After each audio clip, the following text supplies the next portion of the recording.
एक गुंडा अपने गुर्गों के साथ रेस्ट रूम में दाखिल हुआ। नए आदमी को सबक सिखाने के लिए तैयार, लेकिन उसे अंदाजा नहीं था कि इस बार वो गलत आदमी से उलझने जा रहा था। आदमी बोलता है 5 तक गिनने का वक्त है तुम्हारे पास। किंगपिन ये सुनकर हंस पड़ा। मौत सामने खड़ी थी, फिर भी इस आदमी में जवाब देने की हिम्मत थी। जैसे ही किंगपिन ने हमला करने के लिए हाथ बढ़ाया,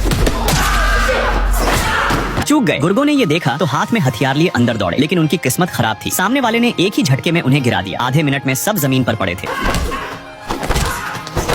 लड़ाई खत्म करने के बाद वो आदमी बिल्कुल शांत और संयमित होकर वहाँ से चला गया। उसी पल से वो जेल में एक कहानी बन गया। कोई उसे छूने की हिम्मत नहीं करता। जेल से बाहर निकलने के बाद उसने रहने के लिए एक जगह खोजी और जल्द ही पास के एक अंडरग्राउंड फाइटिंग रिंग में पहुंच गया। यहाँ एक मैच जीतने पर मोटी रकम मिलती थी, लेकिन हारने का अंजाम भयंकर हो सकता था। वो चुपचाप एक किनारे खड़ा होकर सब कुछ देख रहा था। अगला मैच शुरू होने वाला था। ये मुकाबला था एक काउबॉय जो किंगपिन का आदमी था और 300 पाउंड के विशालकाय पहलवान के बीच। किंगपिन का आदमी क्रूकट जो खुद भी नर्वस था, काउबॉय को सलाह देने लगा कि वो अपनी छोटी कदकाठी का फायदा उठाए, स्पीड और फुर्ती से उसे हराने की कोशिश करे। काउबॉय ने पूरे आत्मविश्वास से हामी भर दी, लेकिन जैसे ही लड़ाई शुरू हुई सब उल्टा हो गया। विशालकाय ने उसे पलक झपकते ही जमीन पर पटक दिया और ताबड़तोड़ घूंसे मारकर बेहोश कर दिया। क्रूकट ने मजबूरी में मैच रोक दिया और गुस्से में मोटी रकम का बंडल निकालकर जेम्स के हाथ में थमा दिया। जेम्स एक लोकल माफिया डॉन था। फ्रस्ट्रेटेड क्रूकट अपनी कार में लौट आया। उसने अभी अपनी बाइजियो का घूंट भी नहीं लिया था कि वो आदमी अचानक उसकी कार की पिछली सीट पर दिखाई दिया। डर के मारे क्रूकट ने तुरंत अपनी बंदूक निकाली, लेकिन उस आदमी ने शांत स्वर में कहा कि वो झगड़ा करने नहीं आया। वो बस चाहता था कि क्रूकट उसे विशालकाय के खिलाफ रिंग में उतारे। क्रूकट हंसा, कौन हो तुम? क्यों मैं किसी अनजान पर पैसा लगा? और वैसे भी विशालकाय ऐसे अनजान लोगों से नहीं लड़ता। उस आदमी ने अपना बैग खोला और उसमें से पैसों का बंडल निकालते हुए कहा, तुम बस मैच सेट करो। अगर मैं जीता तो इनाम का 60% मेरा और 40 तुम्हारा। क्रूकट ने जल्दी से हिसाब लगाया। ज्यादा नुकसान नहीं था, इसलिए उसने रिस्क लेने का फैसला किया और उसे रिंग तक ले जाने को तैयार हो गया।